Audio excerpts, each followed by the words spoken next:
مجھے اپنی یاد آئی ہے اور شدت کی یاد آئی ہے۔ ایک مدت ہوئی خود سے بچھڑے ہوئے،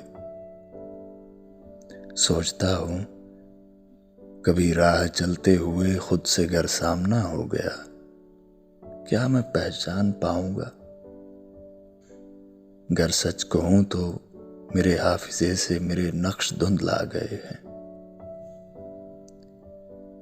میں تب آخری بار خود سے ملا تھا، خدا جانے کتنے زمانوں کا قصہ ہے، جب ماں کے قدموں پہ سر رکھ کے روتا رہا۔ آنسوؤں نے بھگو دی تھی پوشاک میری، مگر منہ سے آواز نکلی نہیں تھی کہ ماں اٹھ نہ جائے۔ وہ خوابوں میں بچوں کو ہنستا ہوا دیکھ کر مسکراتی رہی اور میں روتا رہا۔ روز جب صبح دم جلد چھیلوں تو آنکھیں یہی دیکھتی ہیں کہ میں دیکھنے والی آنکھوں کو کیسا دکھوں گا۔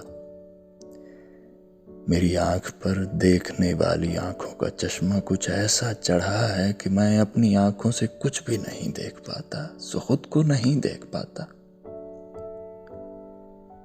مجھے روز دفتر کے زینے پہ بیمار چہرہ لیے ایک سپاہی ہتھیلی جبیں پہ رکھے خالی بے کیف آنکھوں سے یوں گھورتا ہے، میں جیسے خلا ہوں۔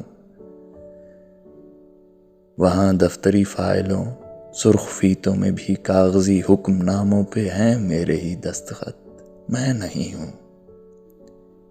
میں جب بولتا ہوں تو دراصل میں کچھ نہیں بولتا، بولتی ہیں کتابیں جنہیں ایک ہوسناک وحشت سے چاٹا ہے بھیجے کی دیمک سے میں نے۔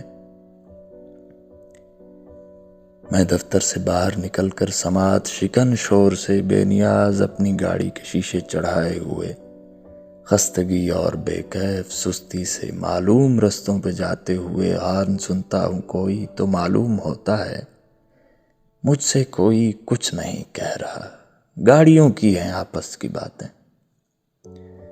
زمانے میں میرا تعارف، میرا خاندان اور عہدہ تو ہیں، میں نہیں۔ کچھ وہ نادان ہیں جو میری دست بوسی کو اپنی شفاعت کا باعث سمجھتے ہیں اور میرے شجرے میں وارد ایک ایک نام کو آسماں تک گئی زینہ زینہ بلندی سمجھتے ہوئے میری تکریم کرتے ہیں، اور کچھ وہ دانا ہیں جو جانتے ہیں کہ کیسے میرے واسطے سے دنی دنیاوی دائروں میں وہ آگے بڑھیں گے۔ میں دانا و ناداں کے مابین احساس کے جھٹپٹے میں ترستا ہوں اپنی جھلک دیکھنے کو، مگر میں کہیں بھی نہیں ہوں۔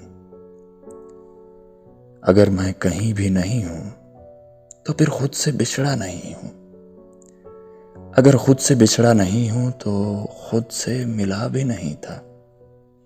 نہیں، میں ملا تھا، میں بچھڑا ہوا ہوں۔ کہاں ہوں؟ مجھے اپنی یاد آئی ہے اور شدت کی یاد آئی ہے۔ کیا وہاں ہوں جہاں کچھ نہیں، یا یہاں ہوں جہاں کچھ نہیں؟